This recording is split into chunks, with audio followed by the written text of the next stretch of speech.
The road to Zenith. Mogholm has volunteered to lead you to Zenith. Or Moghan. The entirety of Mogholm. As Chieftain Moglin already explained, the shiny instrument we gave you is the best means of grabbing Hraesvelgur's attention. I'll come along and show you the way to Zenith. That's the big palace where you need to blow the horn. First things first, though, we need to make for Asa. Oh, and watch out for rampaging dragons. Maybe that should have been the first thing, Kapo.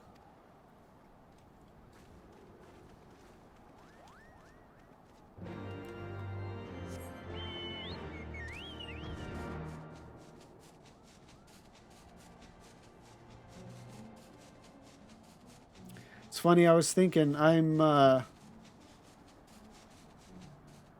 want to or have a preference for female characters, but if they made Moogles playable, I don't know that I could resist.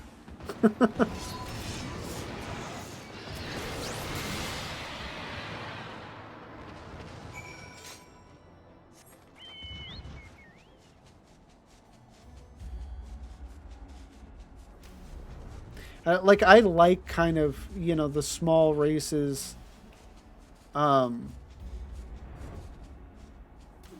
doing crazy, just, I mean, the idea of them swinging around giant swords and stuff like that just is kind of fun, funny. But, like, Lalafell don't really scratch that itch for me. Whereas I did for a time play, like, not the last time I played Final Fantasy XI, but the last time that, like, I guess the last time I played it, like, with friends and everything was, like, I played a Taru Taru. We all played Taru Taru, which was a lot of fun. And those, they felt more, I guess, closer to Moogles and their kind of, like, cuteness and just absurdity. The histories make no reference to the existence of these ruins. Curious. Most curious. Do you see that sculpture to the south and west of here? I am all but certain it was carved in the likeness of Saint Shiva. To the south and west. Oh. Is it this that's above us? Or is it further out? I don't know. I've just never noticed it. Never would I have believed that so much land lay hid above the clouds. Dravenia is not as I imagined it. Things were a bit bitey for a while there, but I think we've arrived in one piece. Kapo. I wonder what has the dragons so awfully snappy. I mean, the bad ones are always bad, but they seem worse than usual.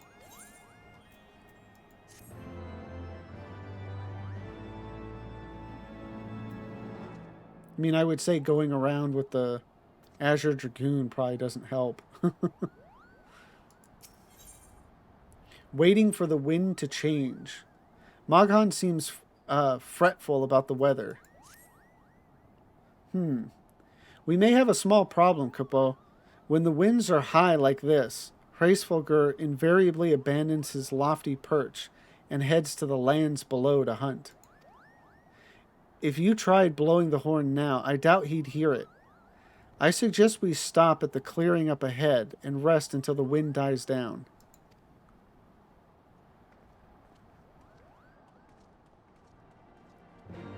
I think I'm remembering now, like a cutscene where you're all kind of sitting like around a campfire, getting to know each other more.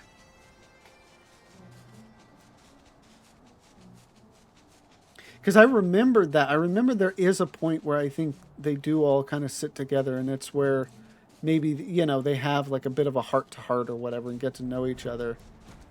And I think I was thinking that was back in like Kurthus, but Clearly that wasn't the case. The fates make mock of us to be so close. And now the very elements conspire to delay our meeting with Hraestory. I must be patient. Who can say when the weather will turn? I have a mind to make camp. This should do nicely, Cabot. The winds will likely have died down by tomorrow, but until then we might as well make ourselves comfortable. If we must interrupt our journey so close to its end, I suppose this place is as good as any. And mayhap a brief respite from the hardships of the road will help to clear our minds in readiness for the coming parley. Very well then. I believe a campfire is in order. It's interesting. I think I've made note of it before. For some reason I'm thinking of like the Horizon area. It was probably with the moving the Domans. But how like NPCs will talk about, oh, how this was such a long travel. And it's like it took like 2 minutes. And it makes me wonder, like, if there is supposed to be an understanding or whatever about like the difference between how we see, you know, the zones and how large they actually are. I don't know. It's just interesting. Leave the gathering of fuel to me. I acquired a keen nose for firewood during my time in the frozen wastes of Kurthis. Oh yeah, that was his first time doing it, and now he's like, I got this.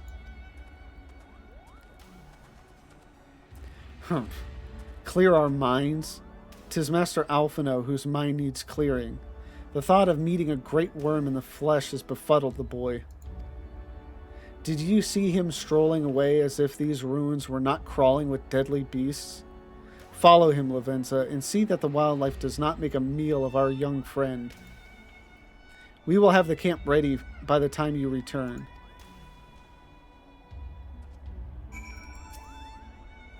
You know, Estinian may not be as bad as I thought, Cabot.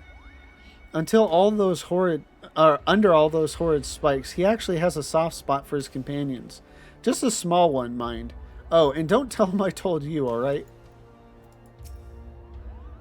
Do you see that sculpture to the west of here? Oh, now just to the west of here. I'm all but certain it was carved in the likeness of Saint Shiva. Oh, okay, that's the island up there. Master Alphino's artless quest for campfires like to get him killed. I suggest you follow after the boy and see that no harm comes to him. Defeat threatening monsters to the west and east of Alphino's location.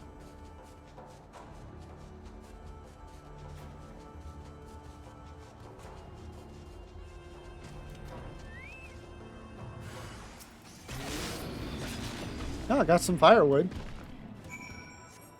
That's probably what's going to end up happening, is like he's not even going to end up finding anything, but just me killing these things will have gotten enough firewood.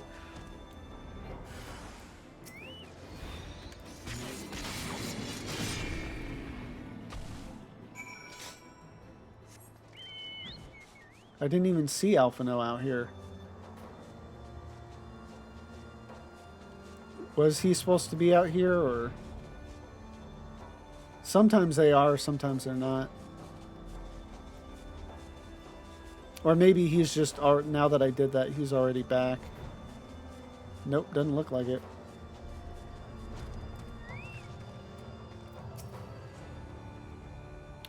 I've prepared some things for a meal. It will be plain fare, but better than empty bellies. Okay, and then he says the same thing. I see I was right to worry about the boy's safety. Once Alphino returns with the wood, we can see about supper. The Ice Queen has filled a pot with what look like stew ingredients, ready for the fire.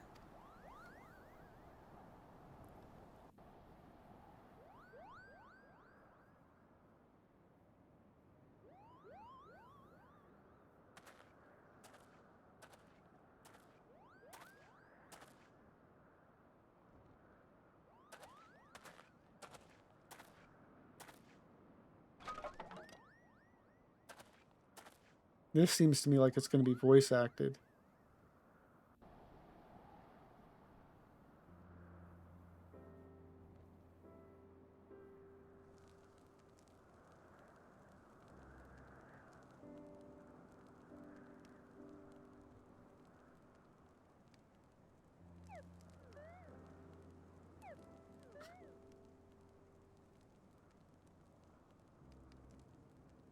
Nope, it's not. I was wrong. Few things compare to the simple pleasure of sitting beside a crackling campfire of one's own making. Ha! So speaks the great explorer. Until recently, you wouldn't have recognized firewood if it came with kindling and a flint. Yeah, that's just fun. I mean, it's like I was saying earlier. It's he does it once, and now it's like he's an expert.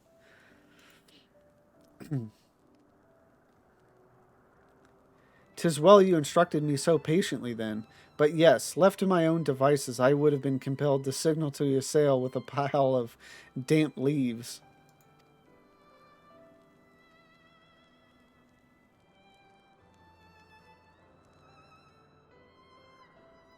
I was I was born the pampered son of a Charlian dignitary, and alongside my twin became the youngest student ever to be accepted into the studium. How proud I was to match wits with scholars and philosophers, how ignorant of mine own shortcomings. That hubris invited manipulation and betrayal, and led to the downfall of the scions. We all of us are guilty of similar ignorance. How many men lay down their lives, never knowing what it is that they fight for, never questioning that which they have been taught to believe?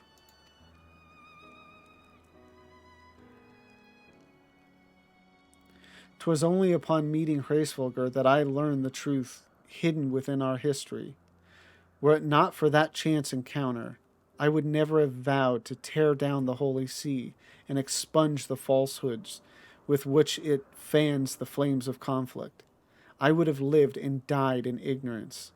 That the truth has driven me to do terrible things I cannot deny, but I would rather sin in the pursuit of peace than imagine myself virtuous for perpetuating a needless war. If this journey has taught me anything, it is the importance and difficulty of holding to one's convictions in the face of failure, of striving always to replace one's ignorance with knowledge. You are well on your way, Master Alphino. At your age, I was but a fool swinging a spear, with scarcely a thought in my head. Even now, I struggle to acknowledge the misconceptions under which I have labored. Sitting here amongst these grand ruins, how can I deny that man and dragon once lived in peace? But for all that such an age but for all that such an age existed, we are now in a time of war. Nidhogg killed my family, and no quirk of history will exonerate him. I may be ignorant of how the Dragonsaw War began, but if we do not put an end to this conflict now, I can say for a certainty that it will only breed more vengeful souls such as mine.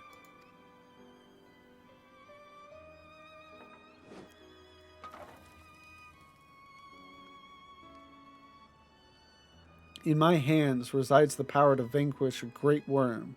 If Ishgard's survival rests on me wielding that power, I will slay Nidhogg myself. Orders or no. Yeah, she didn't like that. Estinian, you gave your word. My word is contingent upon the success of our parley. Show me the strength of your convictions, Lady Iceheart. Convince Hraesvelgr of the righteousness of your cause.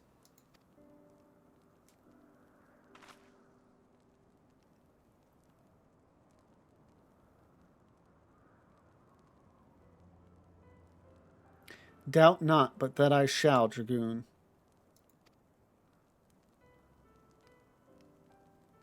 Well, winds willing, we shall have our answers on the morrow. Let us sleep now and face our fate with the rising of the sun. This was a great cutscene to like kind of slow things down for a moment and really take in everything that's going on. You know, and it's that kind of very likely that calm before the storm, because I'm sure this is going to lead to the area and all of that.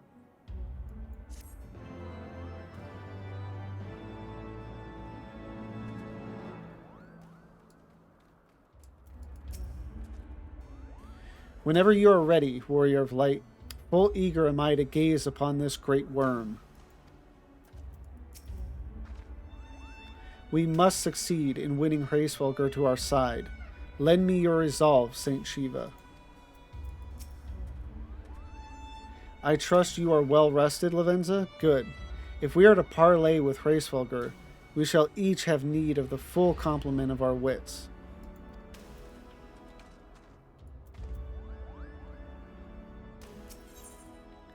Heart of Ice. Maghan is gazing meaningfully at the path to Zenith. The campfire was so cozy, I must have fallen asleep, Kapo. But do you feel how the winds have shifted? They will have borne Hraesvelgr back to the skies above Zenith, I'm sure of it. This is your chance to climb to the highest floor of the palace and summon him with a toot on that shiny horn. So, I'll be heading back now, if it's all the same to you. Good luck, Kapo. It was nice knowing you.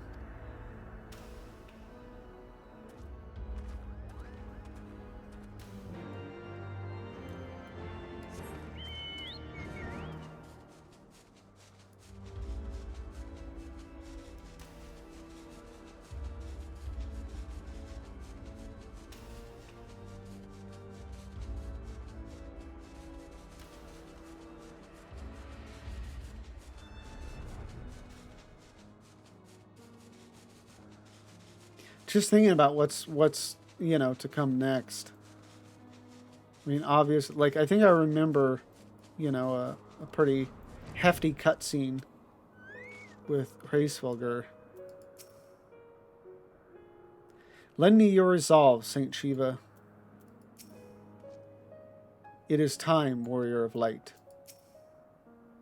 So this is the place. And now I toot.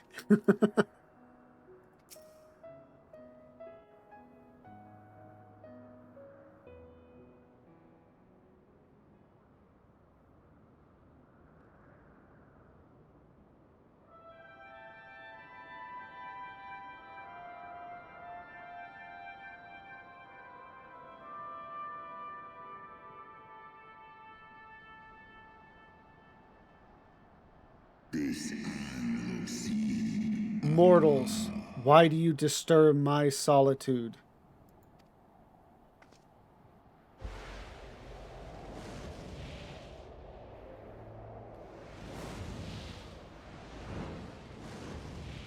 One of the crazy things that's kind of unfortunate is how they put Hraesvelgr in the Heavensward trailer, because at the time that's like all that department had as far as I guess examples of dragons. Hraesvelgr.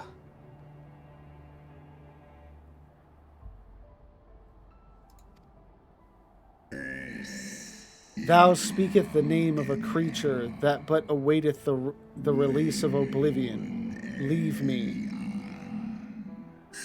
And this will be one of those interesting places where, like, normally I would leave it running because at least Alphino had voice acting, but because his voice acting is unintelligible, I have to read it. So I'm going to click through this. By the 12. Mine ears hear the tongue of dragons, yet the meaning rings clear within my mind. How can that be?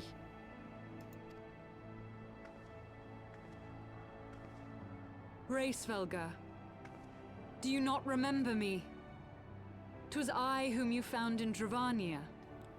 I who glimpsed the truth, the truth about your past. About Shiva.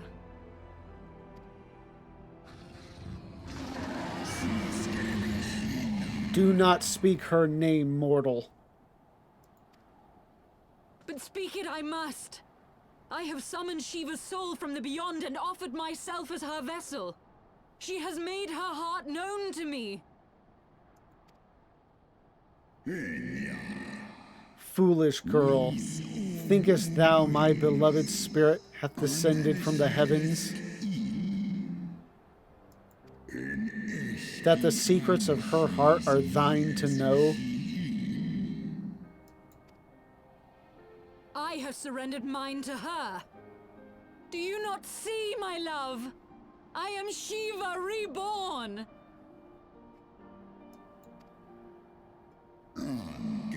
Gullible fool. The light but illuminated the past for thee. It did not grant thee omniscience.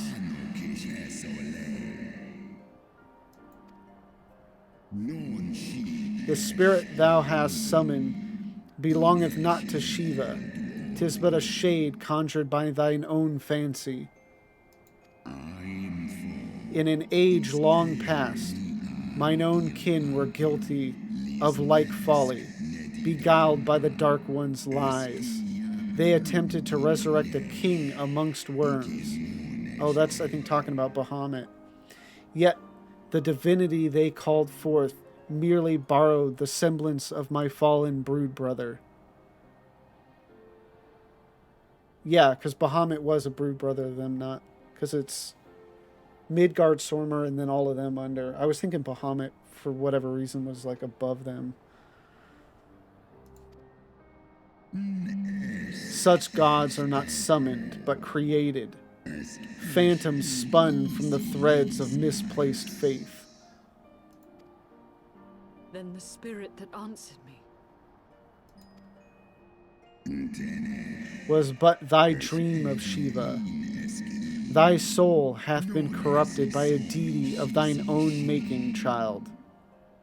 This is interesting. Is this the first time we've actually heard that the primals are, you know, are not like truly like summoned? They don't exist outside of essentially, you know, their summoners, like imagination or whatever.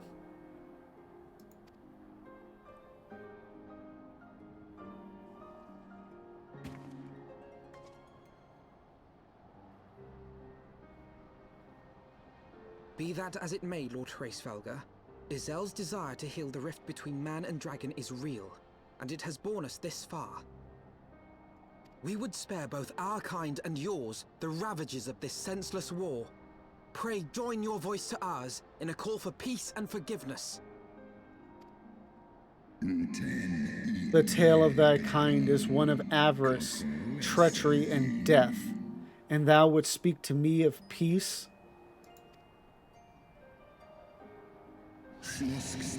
Hark thee, mortal, to the naked truth. Then tell me thou deservest forgiveness.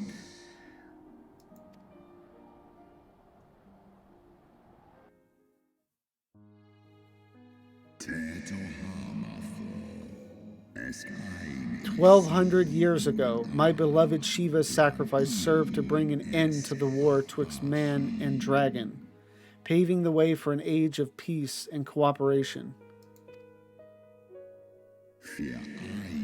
2 centuries of harmony were to follow, during which time the Elysian learned much about us, not least that the eyes of a great worm are the wellspring of its strength. 'Twas out of the selfish desire to possess this strength that King Thordan then conspired to undo all that our peoples had achieved together.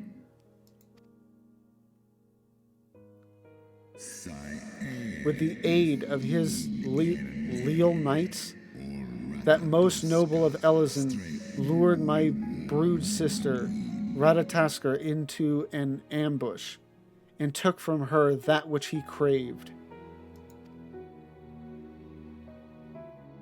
I think they mentioned earlier that it was Nidhogg's eye, but that must have been later. Fain would I strike the image from my mind, yet still the scene doth linger of my brood sister's tattered corpse, defiled by her Elysian allies. They had torn out her eyes and feasted upon them in the manner of wild beasts. Yet that was not all, for from their bloody banquet the fiends had gained strength beyond that of mortal men. Even now I labor to comprehend the enormity of their betrayal.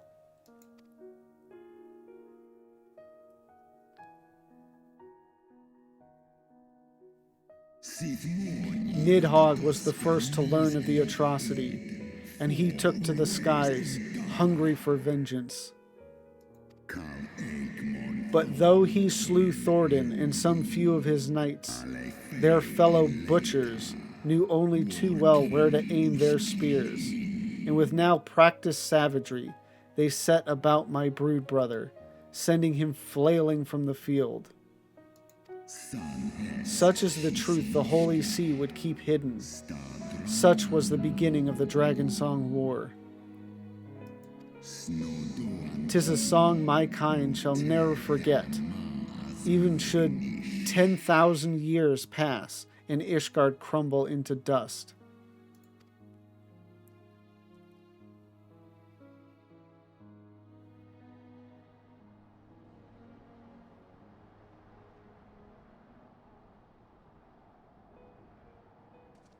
Your tale bears scant resemblance to the one I was taught. How convenient that it should absolve your kind of all responsibility. But tell me, dragon, why should I believe your version of events? What thou chooses to believe is immaterial. The betrayal that yet haunts mine every waking moment is no less than the truth to my kind. And Nidhogg meaneth for Thordan's people to suffer for this sin till the end of days. That which thou imaginest a war of extinction is but a punishment, a siege of the spirit. Hast thou not seen those who tire of the torment, those who abandon their own and side with dragonkind? Ishgard's so-called heretics.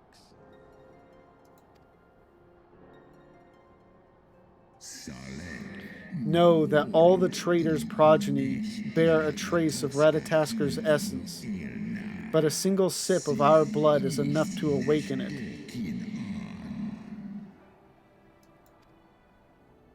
Then the seed lies within us.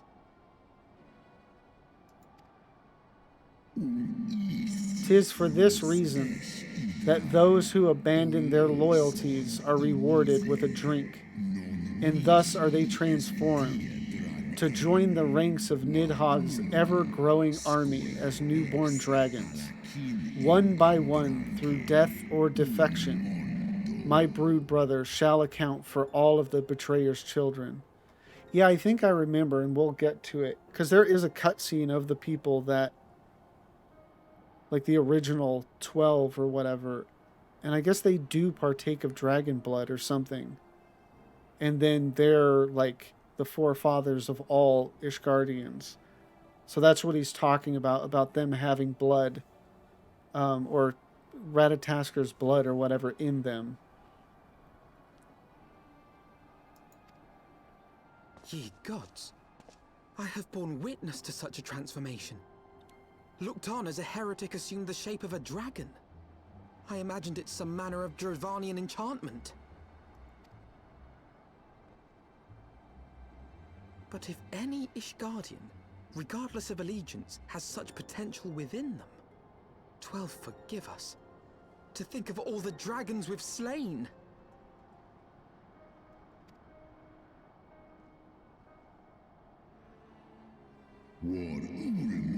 There will always be some, of course, who choose to fight until the bitter end, like thee, Dragoon.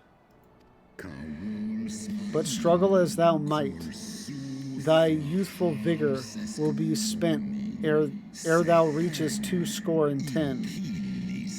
and Nidhogg shall remain to torment thine offspring. Oft have I wondered why Nidhogg did not simply raze Ishgard to the ground. Now I have my answer. He has no intention of winning the Dragonsong War, for it is no war at all, but vengeance, an eternal requiem sung for his murdered sister.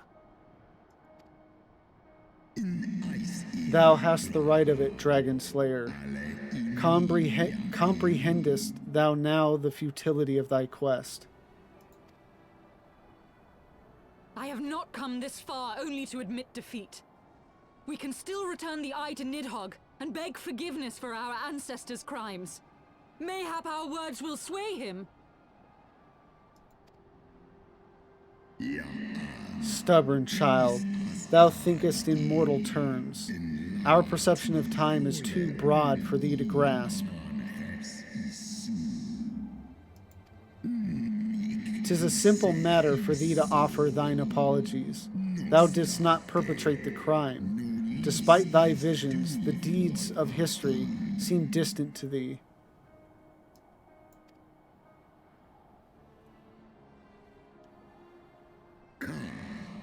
For a worm such as Nidhogg, however, that history is yet part of his present, as fresh as the blood that did gush from Ratatasca's wounds. How could he not be driven mad? 'Tis only by the calming embrace of Shiva's soul that mine own fury hath not consumed me. But let us speak no more of what is done. My faith in your kind is spent, and I would be alone. Oh, I feel rude for cutting him off.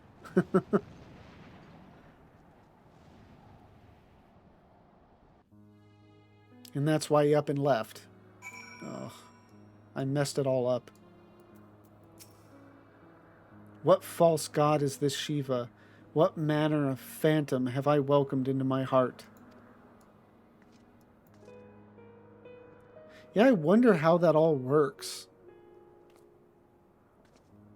And what effect it would have on her in the long run.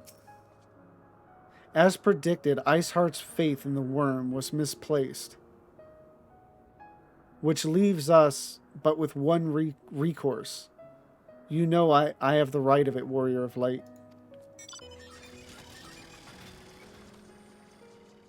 I mean, at this time period, there may still be, like, hope, you know, for them. But obviously, like, knowing it's not the case, so it is the only option.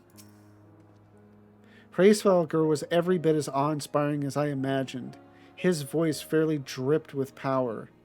The will behind his words so undeniable that it transcended my ignorance of the dragon's tongue. 'Tis but a pity that I misliked what he said. So far did we travel, even unto the very heavens themselves, only to be dismissed like unruly children.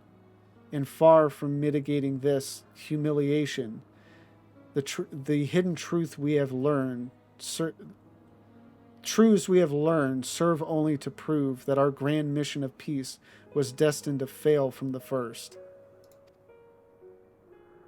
Nothing will deter Nidhogg from his course. Well, then I guess it's time we take it to him. Oh, wow. To end it there. Thank you all for watching this video. It's been a lot of fun playing through Heavensward again. And yeah, it's such a great story. And we just finished up part 1 on tonight's stream and started part 2. So we're moving through it quickly. And I'm excited to play more of it and to get on to the other expansions. So if you've enjoyed this, please, again, don't forget to like, comment, and subscribe.